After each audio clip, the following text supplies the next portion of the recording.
Как нами управляют, а мы этого не замечаем. В 1939 году одну маленькую вещь изменили во всем мире, и вы даже этого не заметили.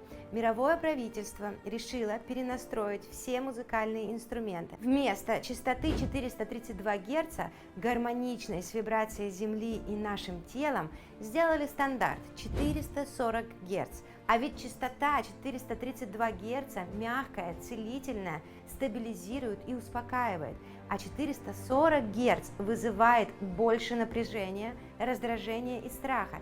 И догадайтесь, кем проще управлять – счастливыми людьми или живущими в страхе людьми. А теперь просто закрой глаза и послушай чистый звук 432 Герца.